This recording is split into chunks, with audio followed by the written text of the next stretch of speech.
Have you ever felt like you're living someone else's life? Like there's a version of you trapped beneath layers of duty, performance, and endless attempts to prove your worth? You work harder, achieve more, build the career, maintain the relationships, yet something fundamental remains hollow. A quiet ache that never quite goes away. What if the answer isn't out there in the next goal or the next fix, but inside, in a part of you that's been waiting, silently, for decades? Carl Jung discovered something that changes everything. Within every adult lives a child. Not a memory, not a metaphor, a living presence, an archetype that shapes your emotions, drives your choices, and holds both your deepest wounds and your most profound capacity for joy. This inner child doesn't disappear when you grow up. It goes underground, and from there it runs your life. Before we go further, if you're serious about understanding yourself at this level, about finally making sense of patterns that have followed you for years, subscribe to this channel and turn on notifications. Every week, we release new videos that take Jungian psychology beyond theory and into lived experience. You'll find exercises, real stories, and practical frameworks you can actually use. There's also a pinned comment below with resources to go even deeper. Don't let this be just another video you watch and forget. Make it part of your transformation. Now back to that child within you. Most of us spent our childhoods learning one brutal lesson. Parts of you are unacceptable. You cried too much. You needed too much. You felt too deeply. So you adapted. You built a persona, the responsible one, the achiever, the caretaker, the strong one who never breaks. You learned to hide the parts of yourself that didn't fit, that made others uncomfortable, that threatened your survival in a world that demanded you be something other than what you were. But here's what no one tells you. That child didn't go away. It's still there. And every time life touches an old wound, a rejection that stings too much, a criticism that devastates you, a relationship that recreates the exact dynamic you swore you'd avoid, that's the child speaking, not from the past. From right now, Jung called this the inner child archetype.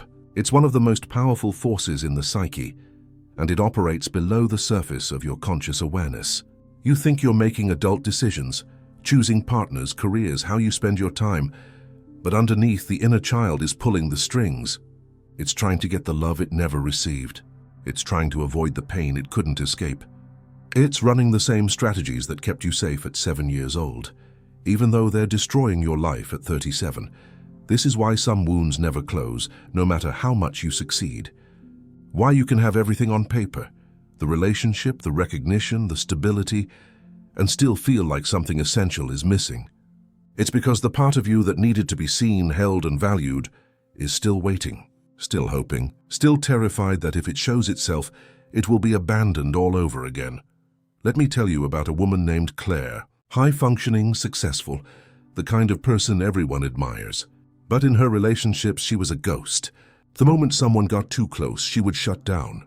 Not dramatically, just a slow, quiet withdrawal. She'd stop answering texts as quickly. She'd find reasons to be busy. She'd convince herself the relationship wasn't right. And then, when the person finally gave up and left, she'd feel this crushing wave of abandonment. The very thing she feared, she created. In therapy, Claire uncovered the pattern. As a child, her mother was unpredictable, loving one moment, cold the next. Claire learned early that closeness was dangerous. So she developed a strategy. Leave before you're left. Protect yourself by never fully showing up. It worked when she was young. It kept her safe. But now, as an adult, it was the source of her deepest pain. Her inner child was still running the show, still convinced that intimacy equals inevitable rejection. This is the tragedy Jung saw everywhere. We treat the inner child as an enemy, something to outgrow, to overcome, to silence. We're told to get over it, to move on, to be an adult. But the inner child doesn't respond to shame or force. It responds to presence, to kindness, to the one thing it never received, unconditional acceptance. If you're finding value in this, hit the like button. It helps this message reach others who need it. And leave a comment. Tell me which part of this resonates most with you. I read every single one, and your reflections often become the foundation for future videos. Healing the inner child isn't about reliving the past. It's not about blaming your parents or wallowing in old pain. It's about recognizing that the child is here now in every emotional reaction that feels too big, every fear that feels irrational, every need you're ashamed to admit. And instead of rejecting it, you turn toward it. You become the adult it always needed. Jung called this reparenting. It's one of the most powerful concepts in depth psychology, and it's deeply misunderstood. Reparenting doesn't mean coddling yourself or avoiding responsibility. It means creating an internal relationship where the wounded child finally feels safe, where it doesn't have to scream to be heard, where it can trust that you, the conscious adult part of you, will not abandon it no matter what. Think of it this way. Imagine a child standing in a dark room, terrified, calling out for help. That's your inner child in moments of panic, shame, or overwhelm. Now imagine two responses. In the first, you ignore the child. You tell it to be quiet, to toughen up, to stop being so sensitive. You walk away. What happens? The child gets louder. It escalates. It finds other ways to get your attention, through anxiety, through self-sabotage, through behaviors you can't explain or control. In the second response, you walk into the room. You kneel down. You say, "I see you. I'm here. You're safe with me." You don't try to fix the fear or explain it away. You just stay. What happens then? The child calms. The nervous system regulates. The need to act out, to protect, to fight, it softens. This is reparenting. This is the work. Let me give you something practical. The next time you feel a wave of emotion that seems out of proportion, shame that makes you want to disappear, anger that erupts too fast, fear that freezes you, pause. Don't judge it. Don't push it away. Ask yourself, how old do I feel right now? Often you'll realize you don't feel like an adult in that moment. You feel small, helpless, young. That's the inner child. And your job isn't to make it go away. Your job is to offer it what it needed then and never got. You place a hand on your chest. You breathe. You say internally, "I've got you. You're not alone. We're safe." It sounds simple, almost too simple. But if you practice this consistently, it rewires something deep. The child learns it doesn't have to fight for your attention. It doesn't have to sabotage to be seen. You've become the secure presence it always needed. If this is landing for you, make sure you're subscribed. Save this video to a playlist so you can come back to it. These aren't ideas you absorb once. They're practices you return to, again and again, as you peel back layers of conditioning and reconnect with the truth of who you are. Now here's where it gets even deeper. Jung didn't just talk about the wounded child. He also spoke of the divine child, the archetype of wholeness, creativity, and spontaneous joy. This is the part of you that existed before the wounding, before you learned to hide, before you built the armor. The divine child is still there beneath the pain. It's the part of you that feels awe at a sunset, that laughs without self-consciousness, that creates without needing external validation. It's the energy of pure being, unfiltered, unshaped by fear or performance. And the only way to access it is through the wounded child. You can't bypass the pain and get to the joy. You have to walk through it. This is the paradox of healing. The more you try to transcend your wounds, through spiritual bypassing, through relentless positivity, through rising above, the more stuck you become. But when you turn toward the wound, when you honor the hurt instead of denying it, something miraculous happens. The energy that was locked in protection becomes available for creation. The sensitivity that once felt like a curse becomes your greatest gift. The fear that kept you small becomes the doorway to courage. Let me tell you about David. He grew up in a house where emotions were weakness. His father was a military man, stoic, demanding, never satisfied. David learned to perform, to achieve, to never show vulnerability. By his 30s, he was successful by every external measure. But inside, he felt nothing, numb, disconnected. He couldn't cry. He couldn't feel joy. He was a machine. In our work together, David began to touch the grief he'd buried. The child who just wanted to be held, who wanted to be told he was enough exactly as he was. It wasn't dramatic. It was quiet, slow, painful. But as he allowed himself to feel, something shifted. His creativity returned. He started writing again, something he'd abandoned in college. He laughed more. He cried more. He felt alive. That's the divine child emerging. Not because he became enlightened or transcended his pain, but because he stopped running from it. He integrated it. And in that integration, he became whole. If you haven't already, turn on notifications. Share this with someone who's struggling to understand why they keep repeating the same patterns. Sometimes the most powerful thing we can do is give someone permission to stop fighting themselves and start listening. One of the most profound aspects of this work is understanding how the inner child shapes your relationships. You don't just carry wounds. You carry attachment styles, blueprints for connection formed in your earliest years. If your caregivers were inconsistent, you might have developed an anxious attachment, always scanning for signs of rejection, always trying to earn love. If they were emotionally unavailable, you might have developed avoidant attachment, convinced that closeness is dangerous, that you're better off alone. These aren't character flaws. They're survival strategies, and they're run by the inner child. When your partner doesn't text back quickly and you spiral into panic, that's the child who learned that absence means abandonment. When someone expresses a need and you feel trapped, suffocated, that's the child who learned that connection comes with unbearable demands. Reparenting changes this. As you build an internal, secure base, a relationship with yourself that's consistent, kind, and present, you stop needing others to fill the void. You stop choosing partners who recreate the original wound because you're no longer trying to resolve the past through them. You start choosing from wholeness, not from lack. Here's a practice that's changed everything for people I've worked with. Every morning before you check your phone, before you start the day's performance, take 3 minutes. Sit quietly. Close your eyes. Place a hand on your heart and ask the child within, "What do you need from me today?" Then listen, not with your head, with your body. You might feel tightness in your chest, a knot in your stomach, a sensation of smallness or fear. Don't analyze it. Don't try to fix it. Just acknowledge it. I feel you. So I'm here. Then ask, what would help you feel safe today? Sometimes the answer is rest. Sometimes it's saying no to something you'd normally push through. Sometimes it's reaching out to someone you trust.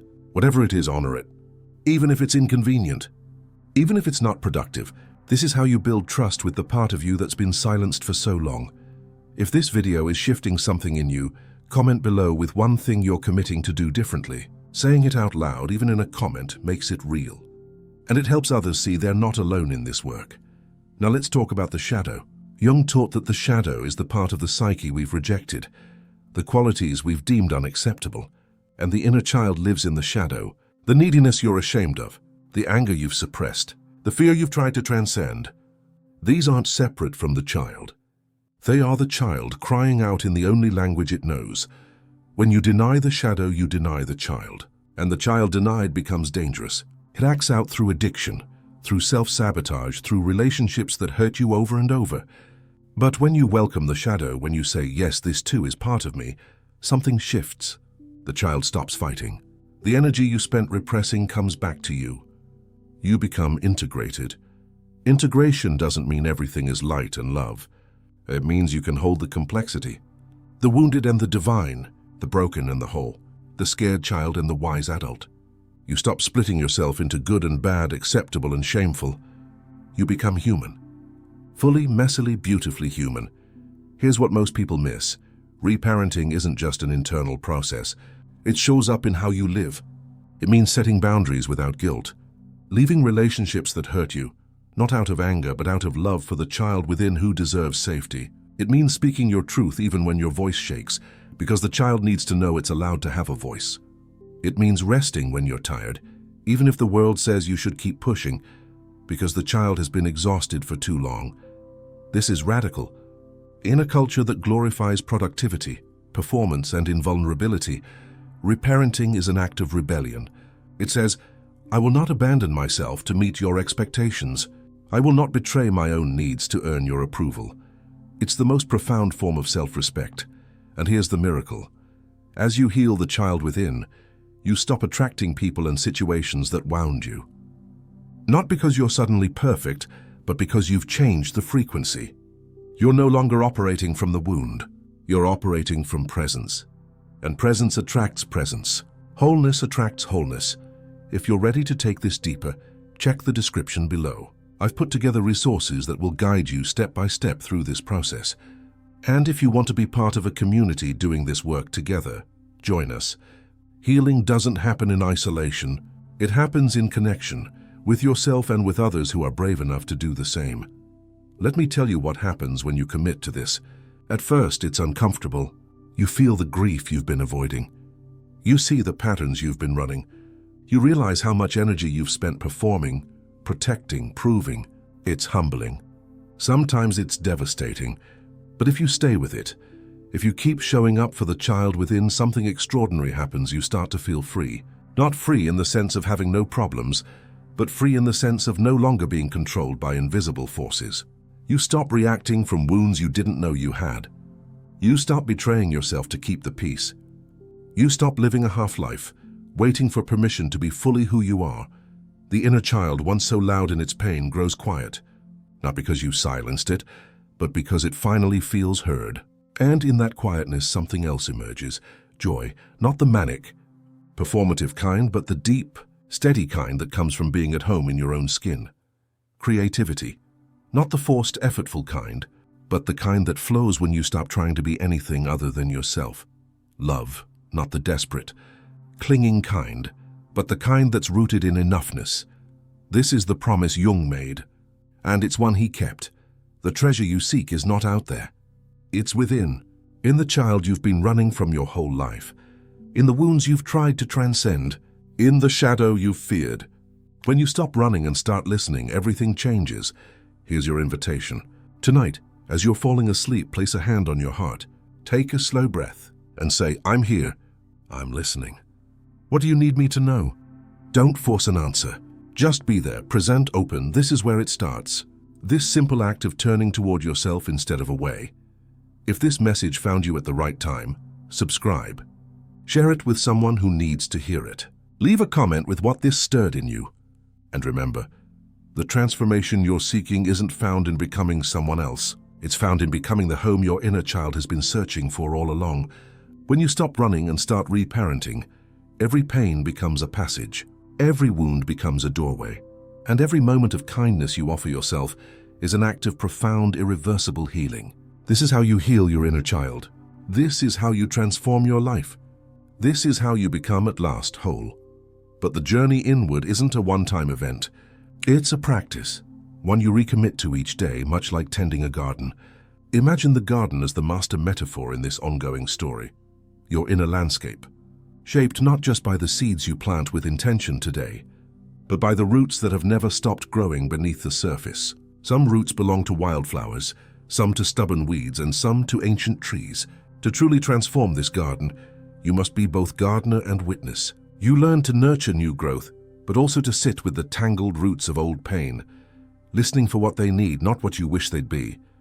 Each morning, bring fresh attention to your garden. Instead of harsh judgment, become curious. Notice which parts crave sunlight, which hide in shadow. Sometimes the weedy tangle is a fear of abandonment. Sometimes it's shame, anger, or the exhausted belief that you're never enough. The key is not eradication, but integration, giving even the most tangled roots your time and gentle care. In Jungian terms, this is the work of individuation, embracing every aspect of self as part of a greater whole, refusing to abandon the very parts that cry the loudest for your presence. You might discover that certain places in your garden resist tending. The urge to run or suppress arises. This too is a clue. Wherever you most resist looking is usually where the child within is hiding, waiting for someone to finally see her. In these moments, let the garden metaphor ground you.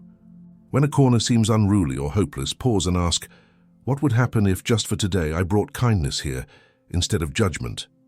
Sometimes, the simple act of sitting, of refusing to flee, begins to loosen the soil around the most painful roots. Let's deepen this with a brief exercise, a micro-action that asks for no more than 5 minutes of your day. Find a quiet space and close your eyes. Picture your inner landscape as a garden. Notice its shapes, colors, the places of thriving and the places of neglect. Now let the image of your younger self appear somewhere within this landscape. She may come running, she may hide behind a tree, or she may sit silently beside a pond.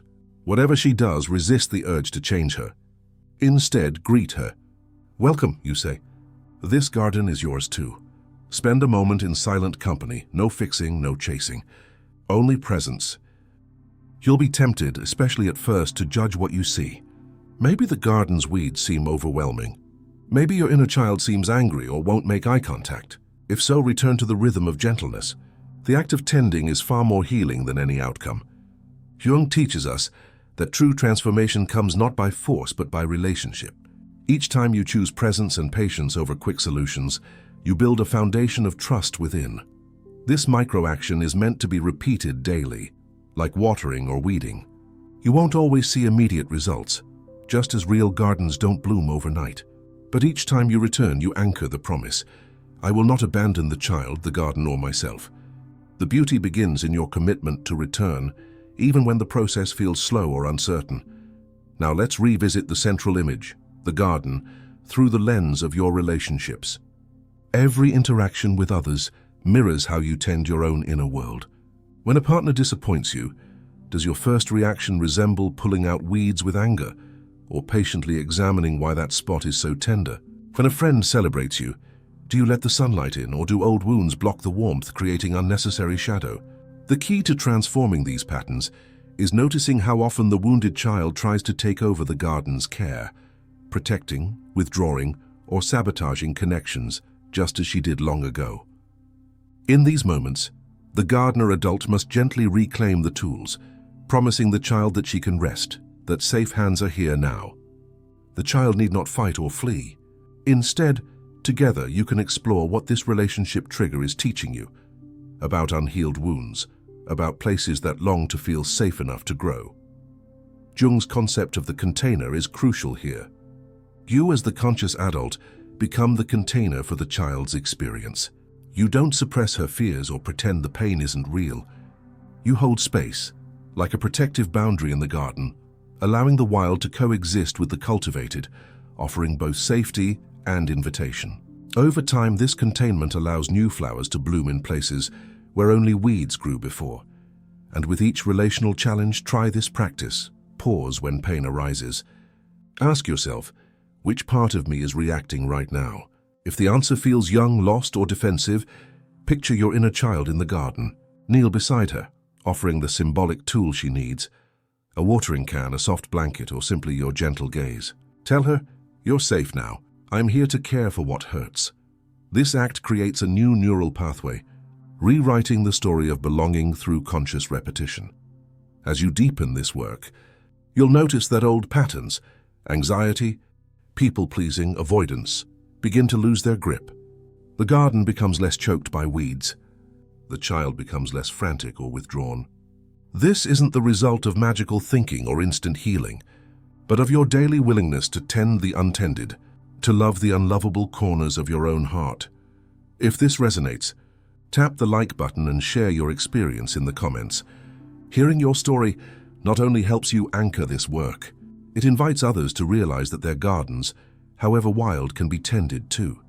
Let's explore now how self-care and creativity evolve as your inner child finds acceptance. Many believe self-care is indulgence, bubble baths, and escapism. In Jungian psychology, self-care is self-parenting, tending the child, nurturing her needs, and honoring her playful spirit. Creativity, then, is the bloom that emerges naturally.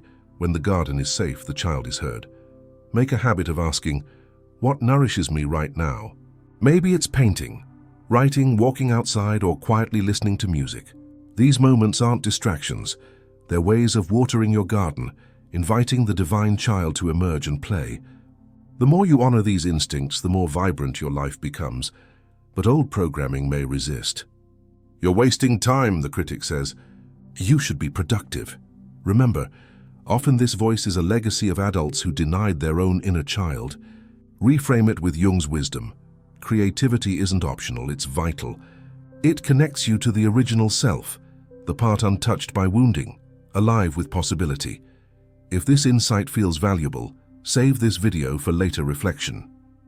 Transformation is layered, and each return to the garden reveals new growth. Now consider the criterion for progress: observable, gentle change. You won't wake up one morning and find the garden transformed, but you may notice bit by bit you react with more patience. You catch yourself before old patterns take root. You offer kindness when you'd once only critiqued. You recognize your own needs and honor them, no longer apologizing for what you feel. Track these micro wins. Maybe you find you can set a boundary without as much guilt. Maybe the panic that used to follow conflict softens into a manageable wave. Each of these moments is evidence. Your inner child is finally trusting the gardener within. Let's address resistance as it arises. Sometimes the work feels heavy or hopeless. You fall back into old patterns. You wonder if you've made any progress at all. In these moments, remind yourself, real gardens endure seasons of drought and storm. The promise is in your consistent tending, not in perfection. Pause, breathe, begin again. If you'd like more support on this journey, subscribe and turn on notifications. Our playlists cover everything from reparenting to creative rituals, giving you ongoing tools for growth. Now let's deepen your relationship with joy, the divine child's gift. Joy is sometimes misunderstood as a fleeting emotion that depends on external circumstances. In Jungian thought, joy is a state of being that arises naturally when the inner and outer worlds align.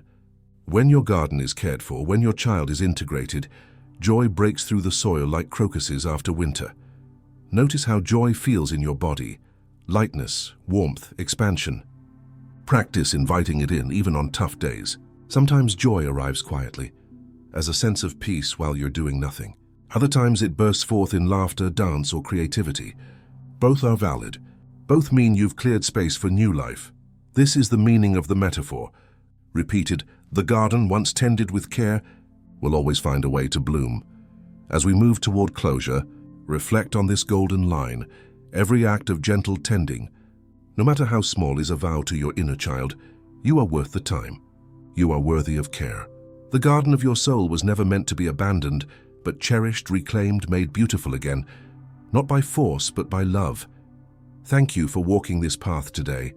Invite others to join you. Share this video, comment, or bring these practices into your daily life. Transformation is not a solo journey. Every garden, every child flourishes best in collective light. And remember, setbacks are not signs of failure, but invitations to deeper self-compassion.